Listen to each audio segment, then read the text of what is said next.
of record-breaking TCUs that they are doing now 2 million, the record that they were targeting for 2028. So congratulations, Chairman, congratulations,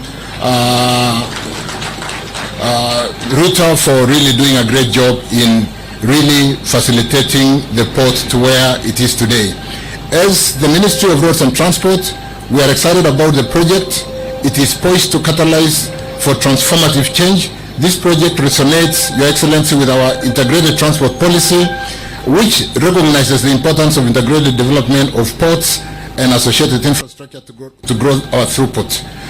It provides a unique combination of benefits, including connectivity to the ports, proximity to regional markets, and streamlined regulatory environments designed to attract both domestic and foreign investment. Let me finalize by saying we are now set for the signing ceremony, Your Excellency. We have very tight timelines, and I, as your minister in this space, will facilitate and ensure work to achieve those timelines. And I want you to know that today's event signifies more than just a lease agreement signing. It represents a commitment to enhancing our transport infrastructure and creating a conducive environment for trade and investment. The Dongo Special Economic Zone, Your Excellency, is a testament to the government's commitment to developing a robust economy that benefits Kenyans. And finally, Your Excellency, may I, because we are jointly hosting this ceremony with my colleague Lee Kinyanjui, the Cabinet Secretary for Investment, Trade, to just come and say jambo, because we will also be signing the Naivasha Special Economic Zone investment. Lee Kinyanjui, please.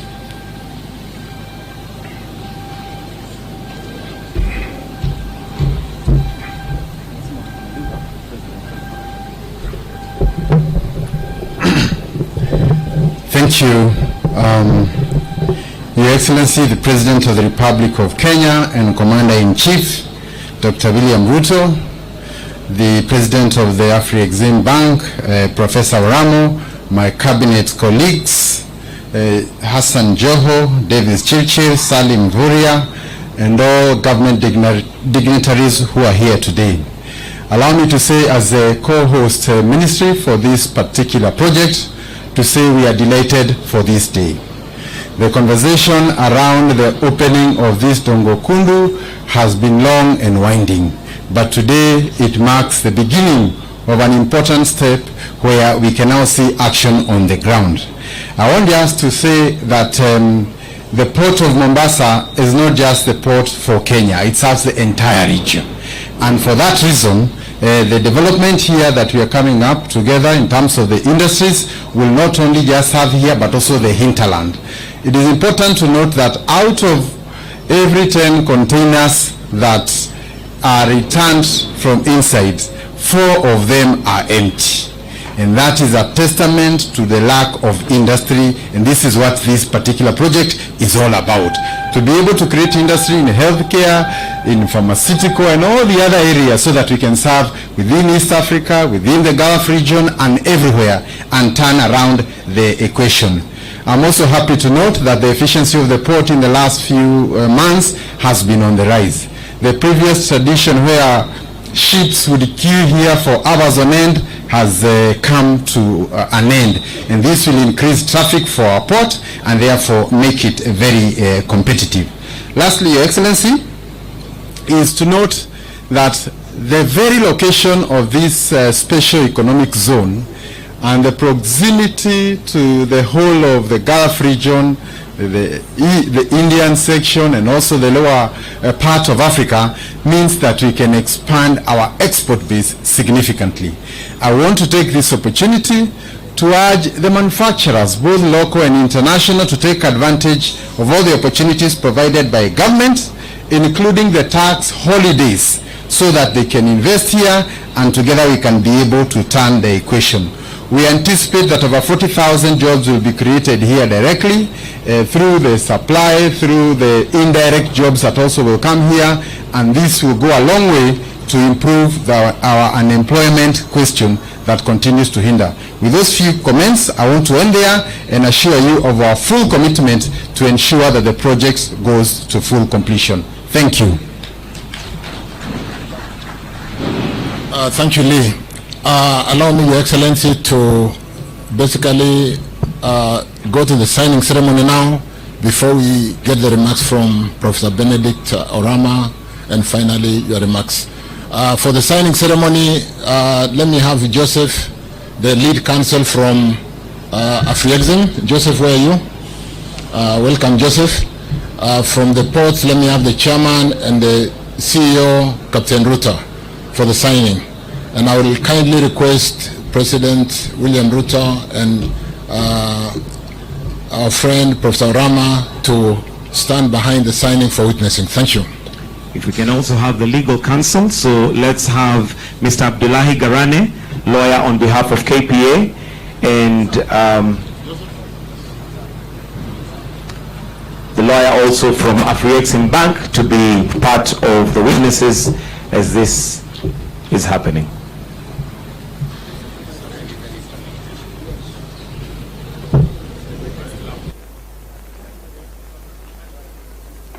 Kindly, let's take our seats. May take our seats.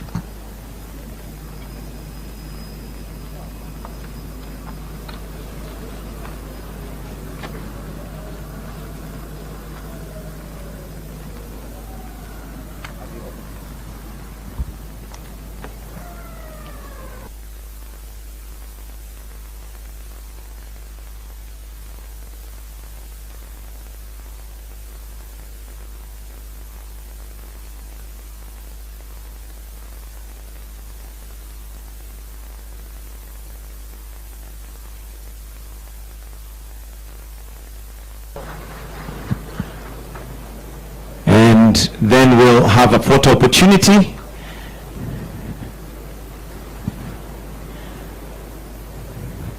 If I may request the team to please step forward in front of the table just for a quick photo.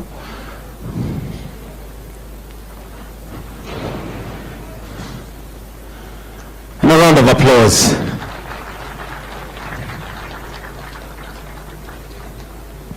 Thank you. Thank you. We'll then request that we... Are we good? Sir.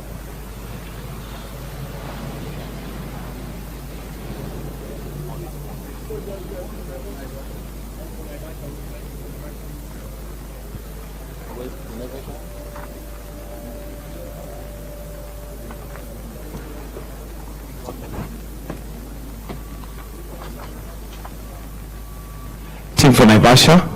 Special team, Dr. Chelule, who is signing for the Mombasa Special Economic Zone. Karibuni, thank you.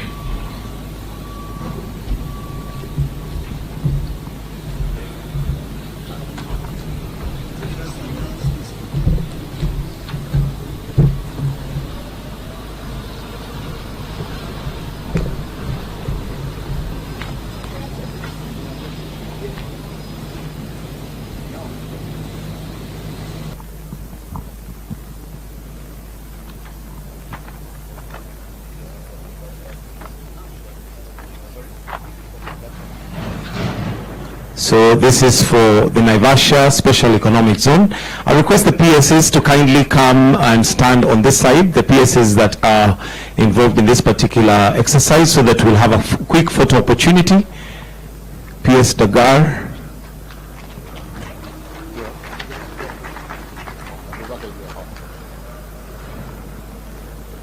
So I request that you also go on stage with Waziri.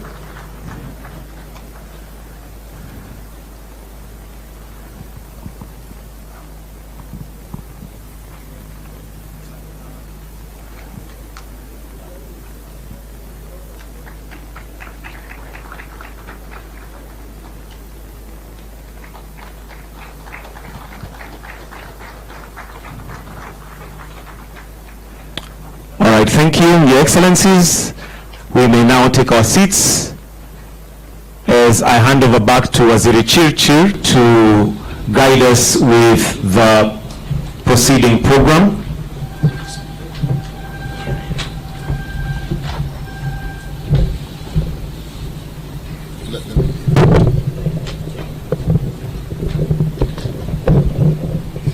while they're clearing the podium, congratulations again for the signing. Like I said, Your Excellency, this is not a signing, just a signing. It's really a groundbreaking, historic time for us in Kenya when we do break ground for the first special economic zone, something we've talked for a long time. So congratulations, Captain, for Dongo Kundu, Naivasha Special Economic Zone work starts. Your Excellency, allow me now to invite our guest, Professor Benedict Orama, to make his remarks. Professor, welcome.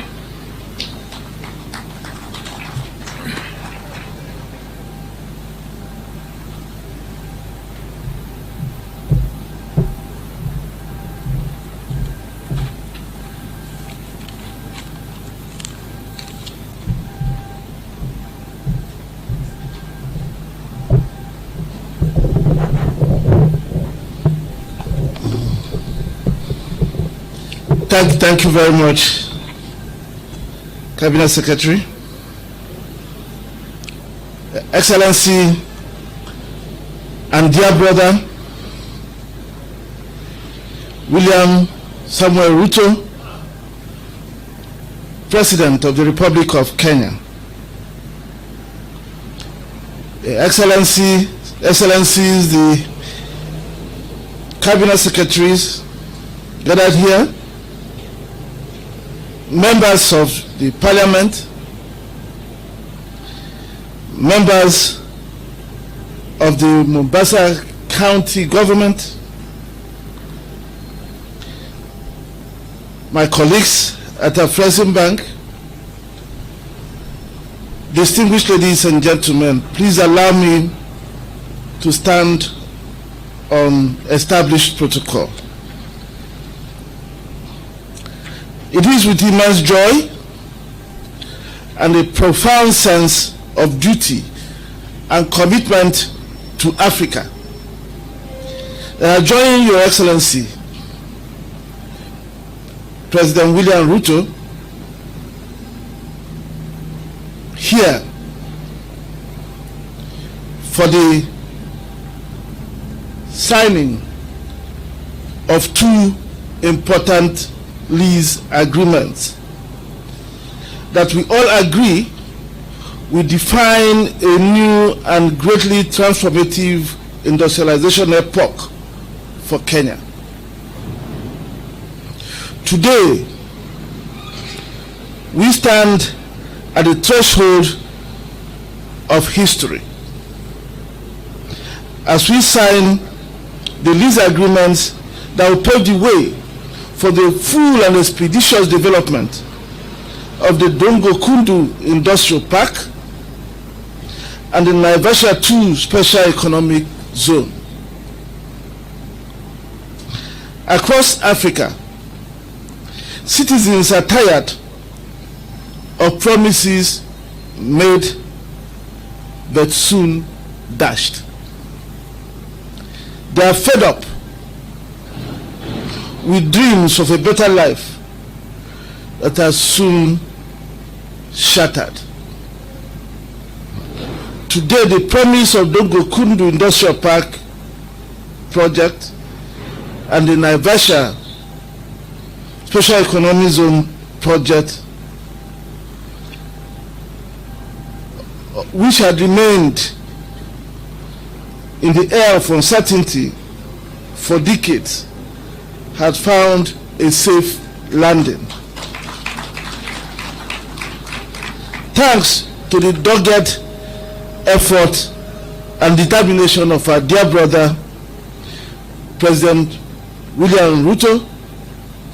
Mr. President, you have, by your leadership in bringing this deal on track, put Kenya on the path to a massive, positive industrial transformation. Africa has been heralded as a land of opportunity, a land of promise, a land of potential. But for how long we will remain a land of potential? Our children will not pay their school fees with potential. They will have to pay with cash. We have struggled to translate this potential, the immense wealth, to lasting prospects for our people. For decades, we've watched as others reaped the rewards of our natural resources, leaving us tethered to a cycle of poverty and dependency, exchanging our riches for aid and grants that kept us on the fringes of the global bread basket. Those days are behind us. Today, through the leadership of President Ruto, Kenya joins in rejecting this phenomenon. We reject excuses, for we possess the leadership, the vision, the resolve, and the institutions to chart our own course. The agreements we signed today are a testament to Kenya's continued determination to seize control of economy's future, prosperity, and destiny. These industrial parks are an integral part of the government's plan to boost Kenya's economic and trade prospects under the Vision 2030 Development Blueprint.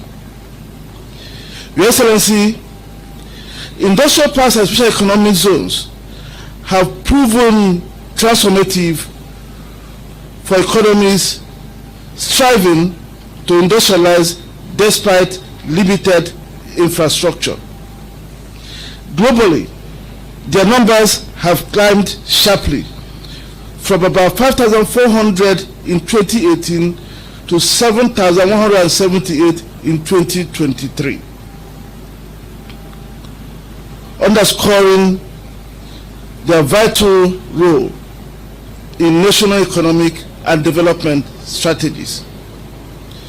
In China alone, those zones grew from some 2,500 in 2018 to almost 3,000 in 2023.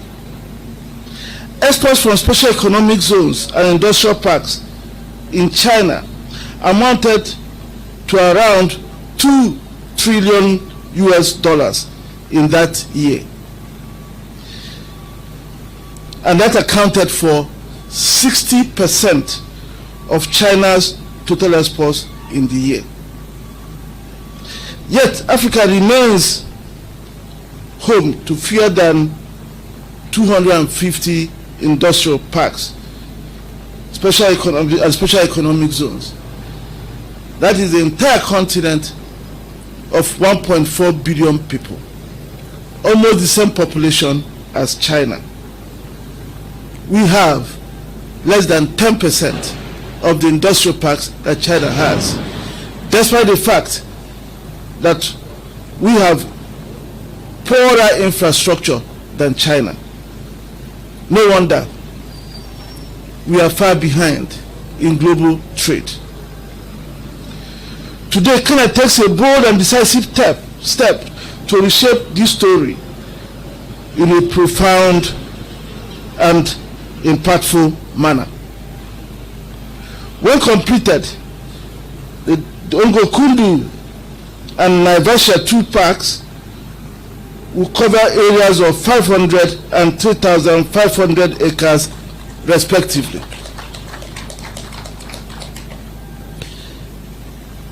The remarkable impact of industrial parks and special economic zones is increasingly being recognized across Africa, thanks to the commendable work being done by Afreximbank and its affiliate company, Arise Integrated Industrial Platform, Arise. The partnership we have built is hugely impactful, combining expertise in industrial park conceptualization, development, management, and investment promotion, which Arise has, with solid financial backing and government relations provided by Afreximbank. This has enabled the partnership to invest about $3 billion in industrial parks and special economic zones in some African countries in recent years. In these parks, we are witnessing an industrial awakening unfolding right before us.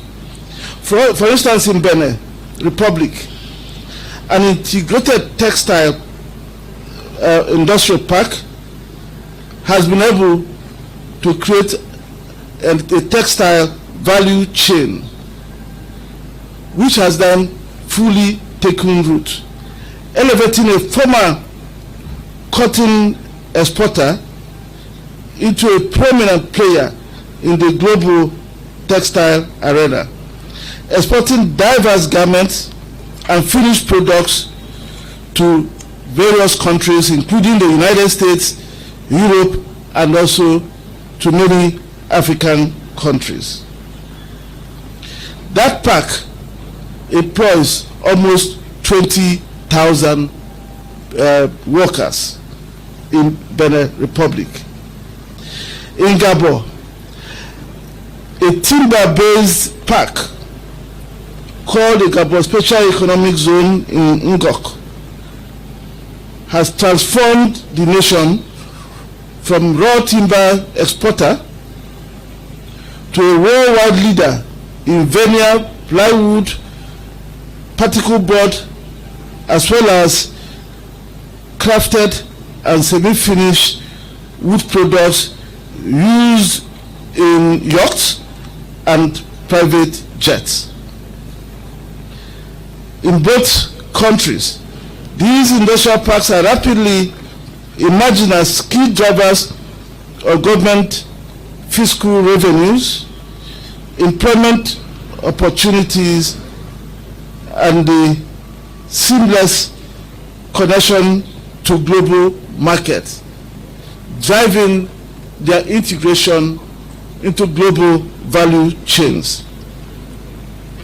The same partnership has made it possible for Chad to finally begin to convert its abundant cattle population into exportable meat products that are finding their way in many African countries as well as beyond. Additionally, we are collaborating in developing special economic zones, the Democratic Republic of Congo and Zambia, to produce batteries for electric vehicles, taking advantage of the abundant cobalt, copper, and other battery minerals in that country. Similar projects targeting different products are ongoing in other countries, including Togo, which is already operating, Cote d'Ivoire, Nigeria, Malawi, Rwanda, and Sierra Leone. Your Excellency, distinguished ladies and gentlemen, the Kundu Industrial Park and Naivasha 2 special economic zones may be mere plots of land today, But I assure you that very shortly they will emerge as beehives of industrial activities. They will be hubs for attracting foreign direct investment, new technologies, and anchors for integrating the local markets to the broader African and global economies. Dongo Kundu, nestled along Kenya's vibrant coast and situated here in this wonderful port, and I must congratulate the CEO of the port for a wonderful job being done here. We are very impressed, and we are very proud that this park is located here. This park will be a base for several activities, including in agro-processing industries, footwear, e-mobility, pharmaceuticals, medicine and related products, as well as supporting logistics. We also expect to see some pharmaceutical businesses and the petrochemical businesses located in this industrial park.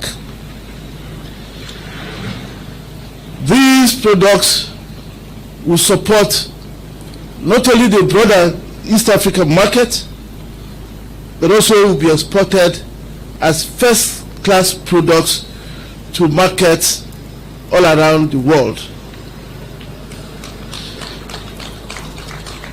Also in Naivasha too, in the heart of the Rift Valley, and I must thank His Excellency President Ruto for showing me the Naivasha port where we traveled together from Kisumu to Nairobi. So I was able to see how impactful that industrial park can be. Because I believe that it will leverage its strategic rail and road connections to drive agro-processing, textiles, data centers, pharmaceuticals, biofuel, glass manufacturing, as well as other industries that we expect to locate there. It also links Kenya to the rest of East Africa and also the broader African market, helping us to drive the goals of the African Continental Free Trade Agreement. We expect initial combined investment in these parks, the Kundu Industrial Park and the Naivasha 2 Special Economic Zone, to amount to close to $1 billion. And we've been assured by His Excellency President Ruto, the Master Development Agreement will be signed within 1 week, and we've also committed that upon signature of the Master Development Agreement, with all the ancillary works going on now, within 60 days, we will begin to make these investments.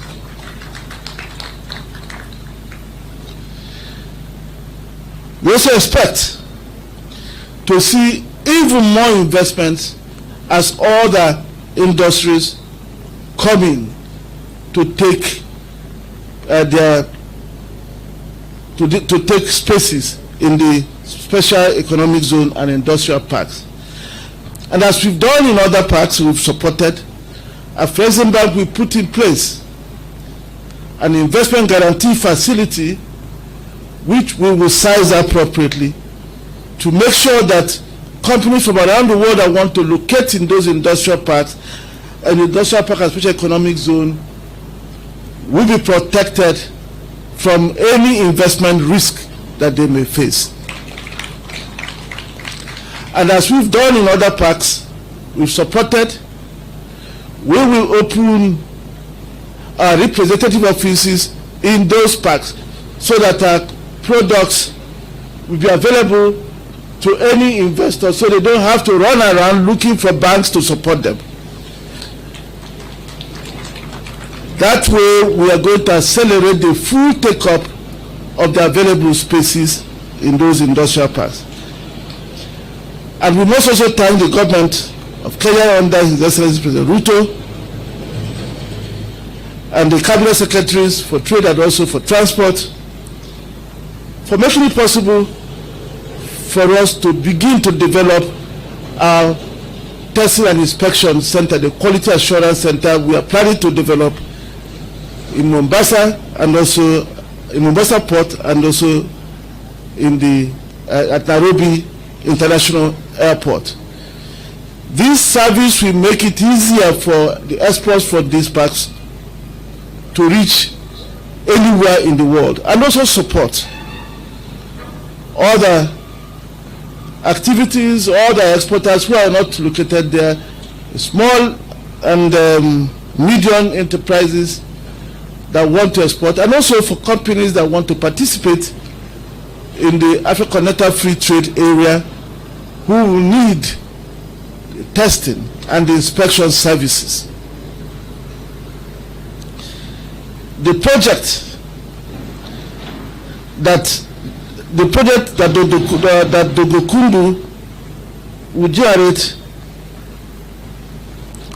over the next few years, the projects they will generate over the next few years will more than exceed the estimates that we have mentioned. And we expect that exports from Dongo Kundu Industrial Park would exceed $1.5 billion. Your Excellency, I commend your broad leadership in taking this initiative forward.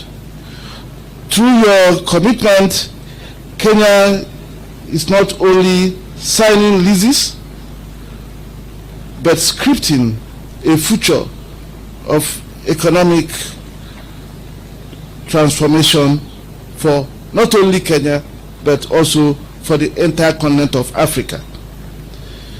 My heartfelt thanks go to you for our partnership. I would also like to take the opportunity, with your permission, to thank the officers in your office, the advisors, the cabinet secretaries in transport, trade, the treasury, the Attorney General's office, the members of parliament, and the entire cabinet who have worked with us tirelessly over these past few years to bring us to this level. We hope that we'll continue to receive this level of support so that we can begin to see our aspirations as facts on the ground. Your Excellency, ladies and gentlemen, today's signatures are more than ink and paper. They are a promise to the people of Kenya, a pledge that the country will rise as a beacon of industrial might and self-reliance. I thank you for your kind attention.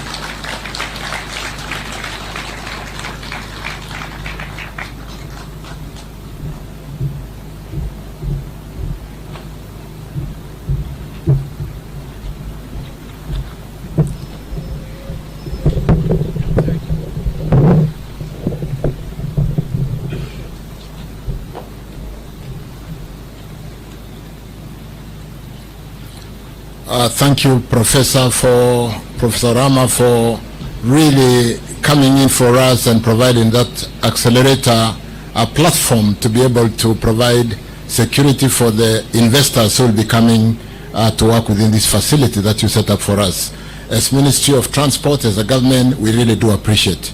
Your Excellency, allow me also to acknowledge the government of Japan, who came in handy We do at the moment have some investments of about 37 billion Kenya shillings, which will do the infrastructure, the major infrastructure in road, water, the power line from Mariakani, Your Excellency, which you did commission the day before yesterday. We are pulling 132 kV line to Dongo Kundu, the land just to my right. So thank you so much, Professor. We really appreciate, and we'll work hand in hand to really turn the signature to a pledge, and like you said, to those vineyards that are produced like in Gabon and which are used for building the world-leading aircrafts. So thank you very much. Your Excellency, this is a significant event. It is not only a Ministry of Transport, it's not only a national government, it's so significant for the people of Mombasa. Your Excellency, today we had our governor attending a function in Busia. So with your permission, Your Excellency, allow me to request two leaders from the Coast region to basically acknowledge that this is not just a national event of significant importance, it's so important for the people of Mombasa.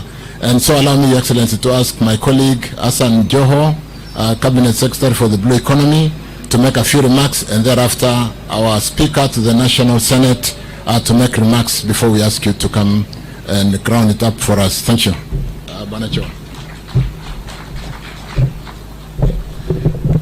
Your Excellency, the President of the Republic of Kenya, Dr. William Samoei Ruto, Professor Benedict Orama, the Chairman of Afro-Exim Bank.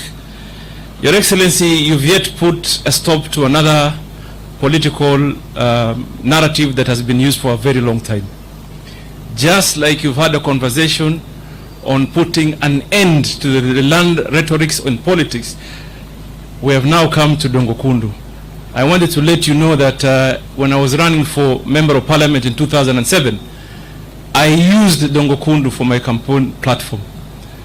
And again, I used it for my first term as governor and second term as governor. For a moment, I thought that we're becoming the epicenter of procrastination. But today, you've brought that to an end. We're happy and very excited as the people of Mombasa and the coastal region. Your Excellency, I have heard the chairman talk about, for example, setting up glass manufacturing. And I thought for a moment this may be my opportunity to let him know, and the other potential investors, just that in the south alone here in Kwale, we have massive deposit of silica sand and limestone that have been for far too long exported raw. So for your raw material to make glasses, you don't need to look any further. I also wanted to seize the moment, Your Excellency, to let the country know and the world know that Kenya is the home for almost all the defined critical minerals around the world. You talk about nickel, we have it. You talk about cobalt, we have it. You talk about coltan, we have it in plenty. You talk about copper, it is massive in a manner that I'm even surprised myself. And in the field of mining, we are at our infancy stages. We are just but beginning to positively extract our minerals. So, Your Excellency, I'm not only excited to be here today, I'm also happy that we are going to be opening another economic frontier using Dongo Kundu. Finally, Your Excellency, the Port of Mombasa has been our biggest employer besides the general service industry or service economy. For people of Mombasa that don't understand, and the coastal and the country at large, Dongo Kundu alone will employ possibly 10 folds or more of what KPA employs today. Kiswahili kidogo, mutaandikwa kazi paka mchoke nyinyi. Taandikwa hapa muandikwe paka mchoke for our local people. And therefore, Your Excellency, we are very excited that finally, the man that has unlocked Dongo Kundu for us, and we're soon breaking ground, is none other than Dr. William Samoei Ruto. Sinasema tena. Na hii ni ya mtaani sasa. Wengi wankuja.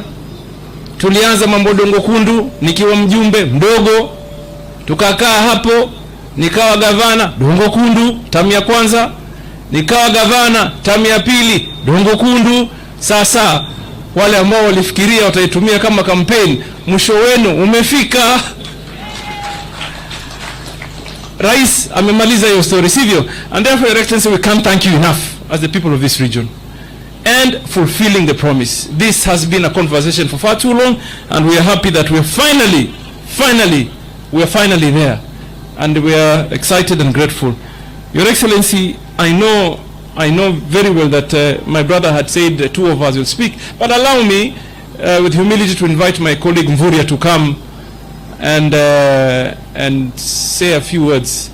Hata kama magavana wako, mimi ni former governor, huyu ni former governor, on this side and the other side. Karibu Mvurya. Your Excellency, Dr. William Samoei Ruto, President of the Republic of Kenya, and also Professor Orama, and also my colleagues, ladies and gentlemen, thank you very much for this opportunity, Your Excellency, because I come here also as the former CS Trade, and I have been presiding over, this process in both Naivasha and Dongo Kundu. Your Excellency, congratulations, because this is going to be a very critical milestone for the coast region, but also Kenya as a whole. In your plan, Your Excellency, you have clearly elaborated on the strategic interventions that you are going to put in place to create jobs for young people. And the special economic zones provide a very key pivotal role in ensuring that jobs are created. And today is a very historic moment, it is a milestone, and we want to thank you for the bold step to engage AfriExim to the point of making this promise of Dongo Kundu into successful implementation. This is just not for the investment here and the coast region, but it's going to be a very key ecosystem for the port of Mombasa and key value chains that also arise in this region. Your Excellency, this is not just going to be employing the young people, but it's going to be very influential in determining even the skill set that we prepare our young people in TVETs, in universities, because right now we have to align the skills of the youth to what the investments here provide. So, Your Excellency, I want to thank you. I know you have had a week-long trip here in the coast, and this is a very good climax, Your Excellency, that the climax of your visit is to sign this deal. And Professor said, and I want to reiterate, that it's not just a deal, but it's going to be implementation immediately. So you have really capped your trip in a very good fashion, and we are here as leaders in this region to support you and to support the investments to ensure that we do all what we can do to ensure the investments are implemented seamless. I want to thank the Port of Mombasa, the management, and my colleague in transport because of the seamless compensation process, which at some point was turning political, but they were able to navigate to ensure that that process is seamless. Kwa hivyo mimi Mheshimiwa Rais sitakuwa na mengi. Ninajua umekuwa na safari ndefu. Wiki hii imekuwa na ratiba muhimu na umepata nafasi, umezungumza na wananchi, lakini hii shughuli ya leo ni muhimu zaidi kwa sababu imeweza kutengeneza mtandao mzima ambao utaweza kukamilisha ajenda yako ya kwamba vijana waweze kuajiriwa. Na lile lingine tu Mheshimiwa Rais ni kwamba uwekezaji hapa Dongo Kundu na Naivasha utakuwa na ushawishi mkubwa ya vile utaalamu, masomo katika vyuo vikuu na katika TVETs, kwa sababu hivi sasa ni muhimu tuweze kupanga masomo katika TVET na vyuo vikuu ili iweze kuandamana na zile uwekezaji ambayo inakuja kwa nchi. Kwa hivyo nataka kuwatangazia wenzangu wa mkoa wa Pwani kwamba sasa mambo ya Dongo Kundu sio ndoto tena, sasa imeanza kutekelezwa, na ni kwa sababu ya uongozi wa Daktari Rais wetu William Samoei Ruto ndio tumefika hatua hii. Kwa hivyo mimi nataka kushukuru sana na kuhimiza kila mmoja aunge mkono ili tuweze kwenda mbele zaidi. Na wale naysayers, nataka tu kuwaeleza sasa huu ndio mpango wa bottom up economic transformation agenda, kuwainua walio chini, na ndio mipango hii yote ya special economic zone inaweza sasa kuimarisha uchumi wa nchi yetu. Asanteni sana na Mungu awabariki. Na Mheshimiwa Rais, ukiniruhusu nitamuita Speaker wa Senate ili na yeye aweze kuja kuzungumza hapa. Asante sana.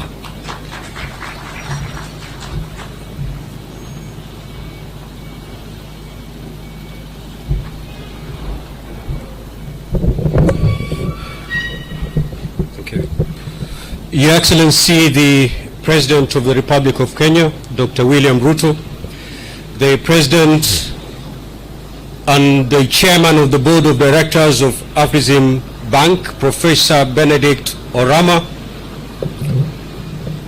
colleagues, leaders, wananchi hamjambo. Your Excellency, allow me to take it from where Waziri Joho and Waziri Mvurya have left it, and possibly echo and amplify their statements. Your Excellency, the Dongo Kundu project was a very exciting song when it was sung to the coastal folks. But it was sung for so long that people gave up on it. At some point, it turned from a song to a lullaby. We are happy, Your Excellency, that today you bring it home. It's no longer a song, it's no longer talk, it is a reality. And Excellency, what we have witnessed here, it is not about Dongo Kundu Special Economic Zone. It also brings on board the Naivasha Special Economic Zone. Now, allow me to remind you what Waziri Lee has just said, that these many containers come here full of products, but 99% of these containers leave this country empty. Reason, we do not have a muscle in the export market. But I know, Your Excellency, with the implementation of the Dongo Kundu Special Economic Zone and the Naivasha Special Economic Zone and the satellite economic zones, including the Konza Technopolis Special Economic Zone, Kenya will have built such a muscle to command its presence in the export market. As you're aware, Your Excellency, because you are the captain in this ship, as a country we are signatories to many economic communities, including the neighboring one, that is the East African community, a huge market that as a country we are unable to quench because we do not have enough industries. We also, the AGOA economic community is also available to Kenya. But again, we're unable to quench that market. Reason, we don't have the industries and the products to quench that market. We're also signatories to the African Free Trade, African Continental Free Trade Area. Again, our muscle is not being felt there because we do not have the products to go into those markets. We're in COMESA, but who is playing more in COMESA? Not Kenya. Reason, we do not have enough products to actually muscle and get them to COMESA. And I believe, Your Excellency, with the full implementation of the Kundu Special Economic Zone and the other satellite special economic zones, Kenya will finally flex its muscle in the export market. Your Excellency, we have seen earth moving signing of a deal that has never been witnessed before in this country. Whereas others, Your Excellency, are holding themselves in offices signing tribal partnerships, you're here signing mega investment partnerships. And that is what sets you apart. That is what sets you apart. And that's why I've told you in Voi that in 2027 we're going to have 3 candidates for the presidency. 3 candidates. One is William Ruto, the second is William Ruto, and the third is William Ruto. So inevitably we're going to have William Ruto the president of this republic in 2027. May God bless you and may God bless this deal. Let's take it home. Thank you so much, Your Excellency. With those few remarks, it is my singular honor and duty to welcome His Excellency, the President of the Republic of Kenya, to address us. Karibu sana. Mimi sikuzaliwa wakati wa KANU, ile makofi sijazoea, lakini tajaribu. Karibu Rais, uzungumze na watu wako. Asante sana. Karibu. Thank you very much, Senator and Speaker of our Senate. Please, let's take our seats. Asanteni sana.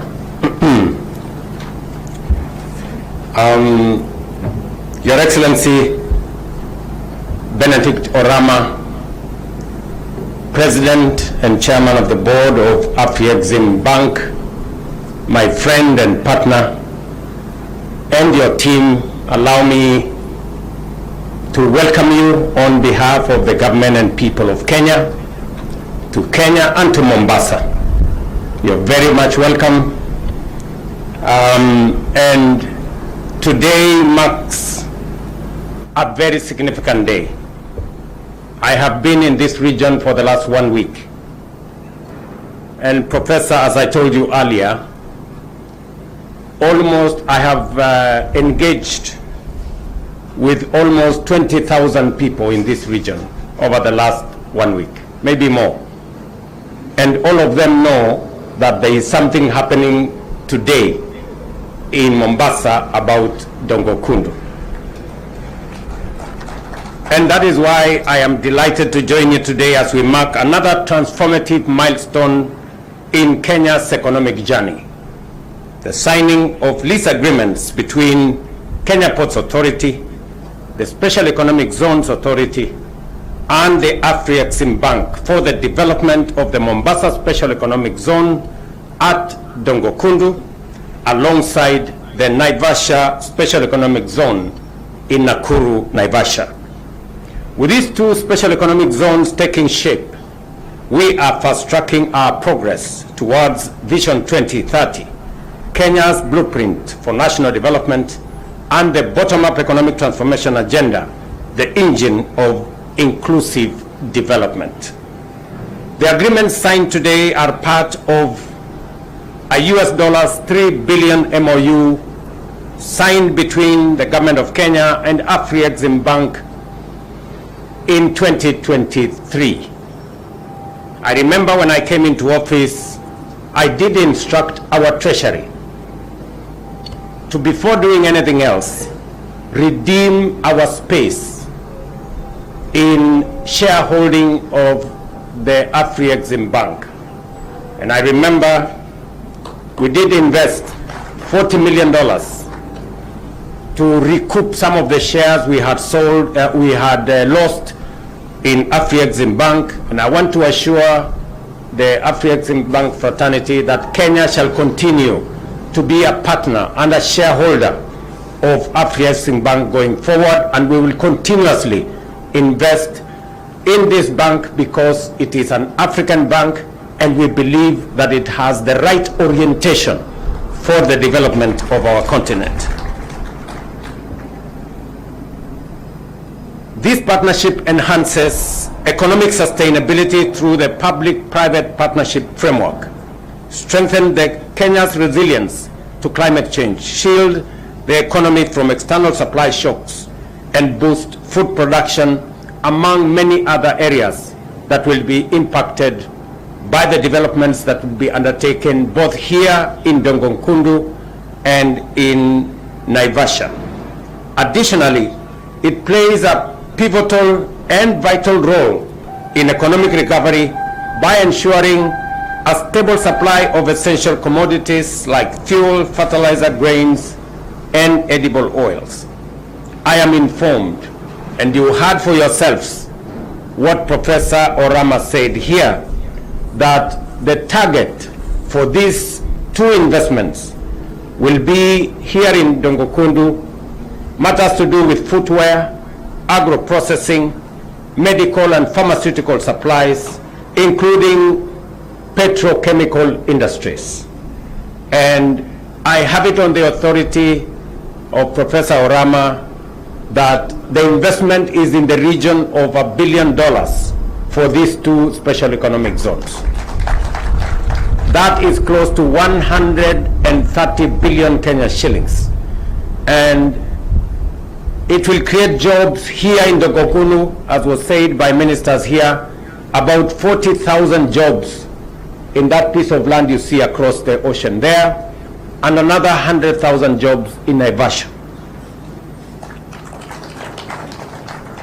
We will also be targeting here, as Professor Orama has said, textile industry, the e-mobility industry, the value chains around biofuels, and as was said, glass manufacturing, among other industries. You have heard it for yourself that in China, with a population as much as that of our continent, they have 3,000 special economic zones. In Africa, the whole continent, we have less than 250 special economic zones. And it is the reason why, as government of Kenya, we have started in the last 2 years 6 new special economic zones. Apart from this Dongo Kundu, we have also licensed another 2,000 acres here in Fibingo for another special economic zone. We have already invested as government of Kenya in a special economic zone in Sagana, another special economic zone in Thika, another special economic zone in Eldoret, another special economic zone in Joro, and another special economic zone in Busia. We are adding to the spaces that will help us enhance our manufacturing and levelize the field so that we can do more around investing. The government of Kenya has invested 3 billion shillings to develop these 6 new special economic zones. I was in Busia a few, maybe 2-3 months ago, and the special economic zone there is a sight to behold, right in Busia. I must commend one friend of mine called Moses Kuria, because he is the man I started with on this journey, and commend also my friend Salim Vuria, who took over from Moses Kuria. And now I have this good man called Lee Kinyanjui. Friends, we have a responsibility taking the country in the right trajectory.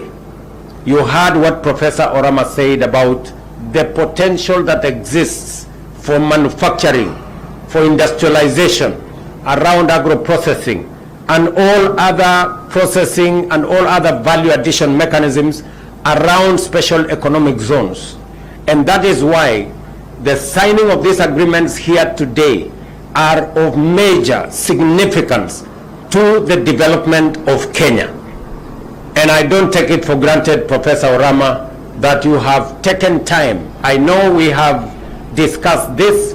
We have had possibly 15-20 meetings, some virtual meetings, many physical meetings here in Egypt and in many other places to try and put this together.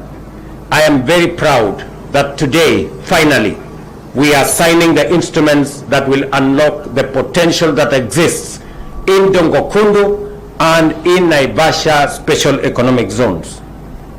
Beyond infrastructure, this agreement fuels industrialization, manufacturing, and agro-processing, reinforcing Kenya's position as a regional export powerhouse. If it facilitates the development of industrial parks, strengthens intra-Africa trade, and empowers micro, small, and medium enterprises to compete under the African Continental Free Trade Area, COMESA, Tripartite Agreement, and the EAC. Additionally, it promotes modern infrastructure, creative industries, and youth empowerment, unlocking opportunities for the next generation of entrepreneurs, innovators, visionaries, and investors. The resources that will be put into this special economic zone, first and foremost, will be to develop the horizontal infrastructure. As was said here, and as I said on Wednesday, we are going to be connecting power from the power station that we have built here in Mariakani, and we are going to pull power from there 76 kilometers to this special economic zone. We already have 7 billion shillings dedicated for that exercise, and the procurement of the contractor to be able to deliver that transmission line is already underway. I also committed that we are going to improve the infrastructure around the port.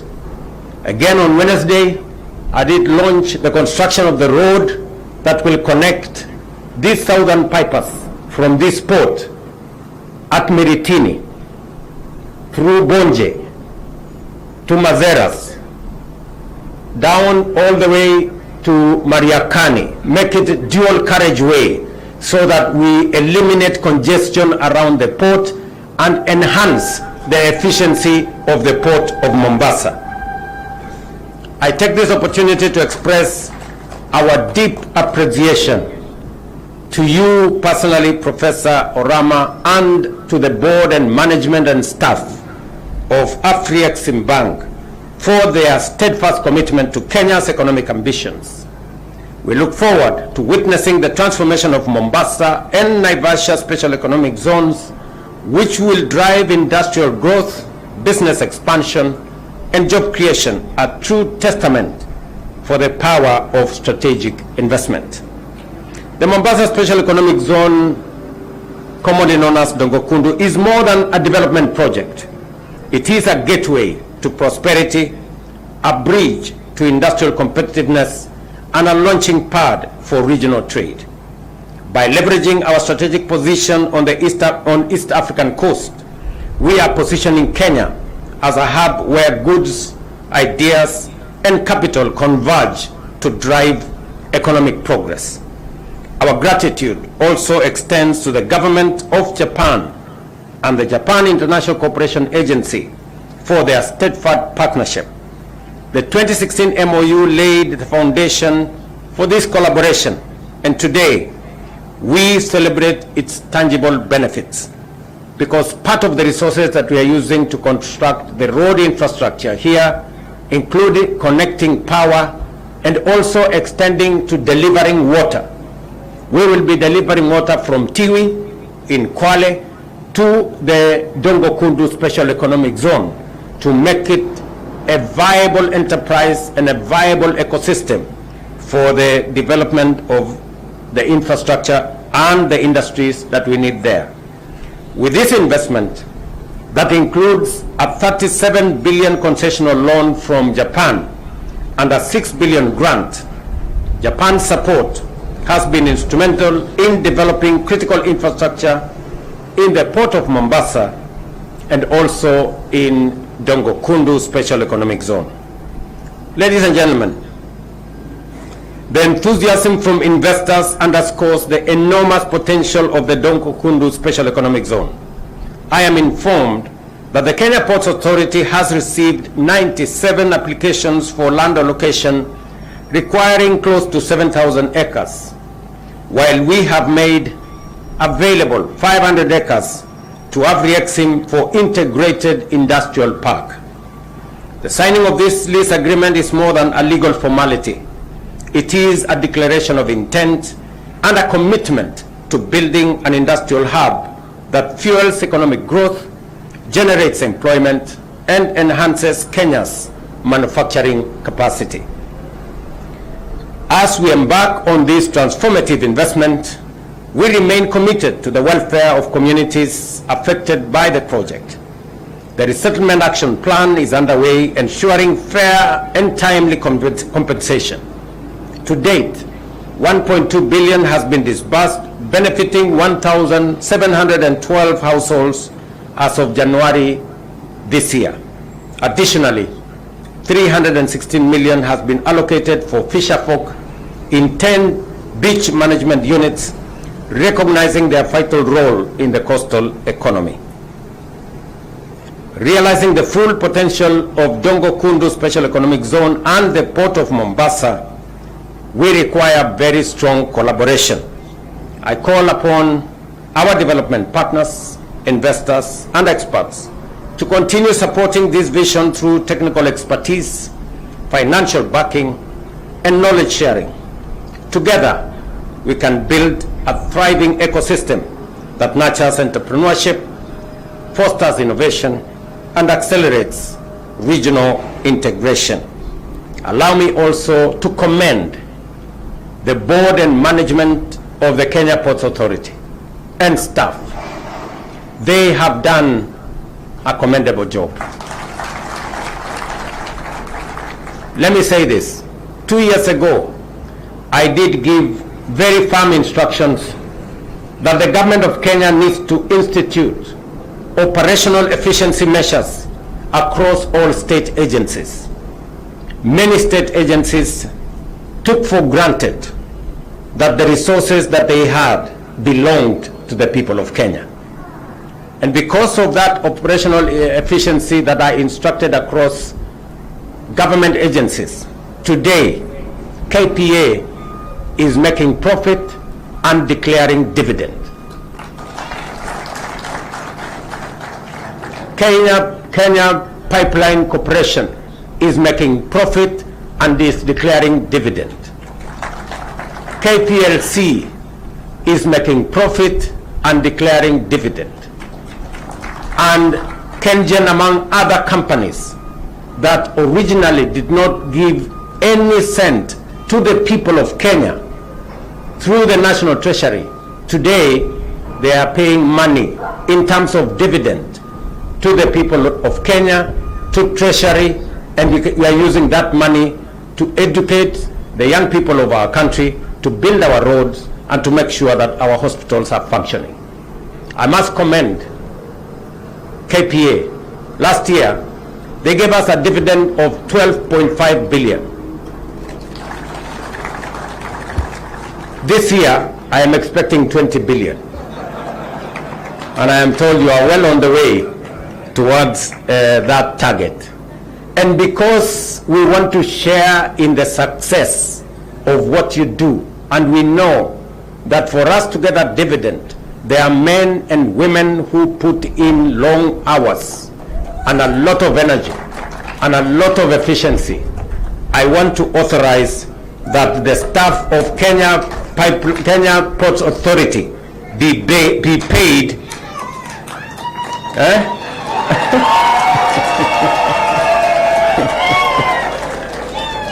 Are we together?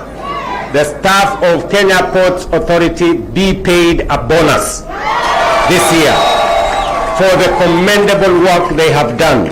In fact, Kenya Ports Authority has already attained the target of 2 million TEUs. That was the target for 2028. They are ahead of 3 years ahead of time. And because of that efficiency, I want to commend the staff, the management, and the board of KPA for a very well-deserved, well done, and congratulations for a job very well done. Tuwapige makofi jameni. Congratulations. The same goes to all the other government agencies. And I have made a conscious and firm decision that government agencies that only drain our resources. Those that are non-strategic will be merged, and we are already working on 42 of them to be merged, and others will be closed down and transferred, and their services transferred to the private sector.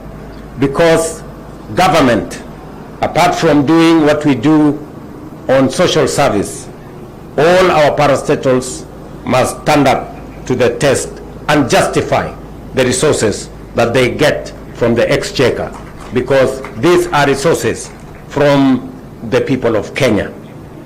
I want to also commend all the other government agencies and everybody else who is doing their bit in making sure that we march on towards a future that we can all be proud of as Kenyans. Allow me also to take this opportunity, because in my office I work with men and women who support my vision and who drive the agenda that I have set out for the people of Kenya, and they have worked with me tirelessly to bring this, especially this exercise, to the fruition that we see today. I must commend my friend David Ndii, the chair of our Council of Advisors. I must commend my brother Hassan, Mohammed Hassan, and all my economic team of advisors. They have pushed the limits. They have done what many people don't believe in. I know some government bureaucrats are unhappy about what they do, but they do it on my instructions, because unless and until we have clarity on how to deliver on the commitments we made to the people of Kenya, we will most likely not succeed. And therefore, I must commend you, ladies and gentlemen, for doing this and for working with everybody else. But the man of the moment in this meeting, the man of the moment in this signing, is Professor Benedict Orama. Congratulations. Tumpigie makofi jameni. He has pushed every button, and he has pushed every limit for us to get here. And his team, Kuda, and all the other good people. Forgive me, I don't know all your names. You are the best, including this beautiful girl who signed the agreements. I have talked with her many times, and they have been a wonderful team to work with. As has been said by Professor Orama, this is an investment of $1 billion. We are going to be signing the framework agreement next week. I have that on the undertaking of the Ministry of Finance. We will be signing that framework agreement next week, and within 60 days, Professor Orama says they will begin the investment. And therefore, we are readying ourselves for a takeoff here in Dongo Kundu and also in Naivasha. I am happy that the Minister for Trade and Industry is a former governor of Nakuru. A lot of stories were told about the Nakuru Special Economic Zone, that I was going to take that zone and bring it to Mombasa. Now we are going to put to shame those who thought that we didn't have a plan. Not only have we increased the land available in Naivasha from 1,000 acres to 7,000 acres that we have bought as government of Kenya, but we are now going to be investing half of the money that is going to come from AfriExim in the infrastructure and industries in Naivasha as we do it here in Dongo Kundu. So, ladies and gentlemen, this is a very, very proud moment for me, that we're not here to sign a loan. We've come here to sign an investment. This is not going to be money. The $1 billion that is going to be invested here is not money government of Kenya is going to pay. This is an investment that is being made by people who see the opportunity in our country. And we must expand the horizon for more people to invest in our country by creating the confidence that is required. There is no way a Free Exim and a Rise would have invested in Kenya if they didn't believe in Kenya. And I want to ask us, as the citizens of Kenya, that first and foremost, we must believe in ourselves. We must believe in our country. You cannot badmouth your country from morning up to evening and expect others to believe in your country. We must be the first salesmen and women of Kenya. We must believe in this great nation. We can disagree on many things, but we cannot disagree on our motherland. Kenya belongs to all of us. Irrespective of whatever political persuasions we have, we must believe in this country. And we must put our nation first. It comes ahead of each and every one of us and our ambition and everything that we want and our interests. Kenya's interests supersede the interests of any individual, any political formation, or any political party. Because if Kenya succeeds, we all succeed. So I want to ask of all of us as leaders that first and foremost, we believe in Kenya. This is our country. We do not have a spare one. We must do whatever it takes to secure this country, to make this country peaceful, and to make this country an attractive destination for the people who want to invest. People and investors have different opportunities. They have opportunity to invest in different parts of the world. We must give them a reason to invest in Kenya by making sure that Kenya is that place that they can believe in. And therefore, I want to ask all of us as leaders, and today I speak here on behalf of both the national executive, and I speak on behalf of the county executive, because the governor of Mombasa is not here. He asked me for permission. He is attending to a different assignment, but we are aligned on this matter of development in this Mombasa and in the Coast Province. We are all aligned, irrespective of the parties we belong to, irrespective of all other persuasions. We are aligned in making sure that Mombasa is developed, every part of Kenya is developed appropriately. And therefore, I am very happy to represent my friend Abdul Samad Nasir, who is the governor of this Mombasa, as I speak for the Mombasa county government and speak for the national government, because we are one government and we are one nation. So I am truly happy to be here. This is an important milestone in the development of our country. As we develop this special economic zone, as we develop the other 6 special economic zones, the focus is on industrialization, manufacturing, agro-processing, creating jobs, creating value, so that we can enhance our competitiveness and we can enhance our wealth creation as a nation. There is absolutely no reason why we continue to import the very things that we can manufacture here at home. And therefore, these special economic zones gives us the opportunity to use the raw materials that we have, whether they are in the mining sector, whether they are in the agricultural sector, whether it is leather industry, whether it is cotton industry, and everything in between, for us to be able to drive the development of our country. Ladies and gentlemen, as I end my tour of this region, I end it as a very proud Kenyan that we are making the right steps in the right direction. We are not only connecting people to energy and to water, we are not only connecting places with roads, we are also connecting people with opportunities and investment for us to grow our wealth for our country, create jobs for our country, and create a prosperous Kenya that we all believe in. Asanteni sana watu wa Mombasa, asanteni sana watu wa Pwani, shukrani nyingi kwa kunikaribisha hapa Pwani. Sitakwenda muda mrefu, nitarudi tena. Asanteni sana and God bless you. Thank you very much, Your Excellency. As we conclude, we seek your kind indulgence for a quick photo. We have prepared a place right there as we had directed. We'll have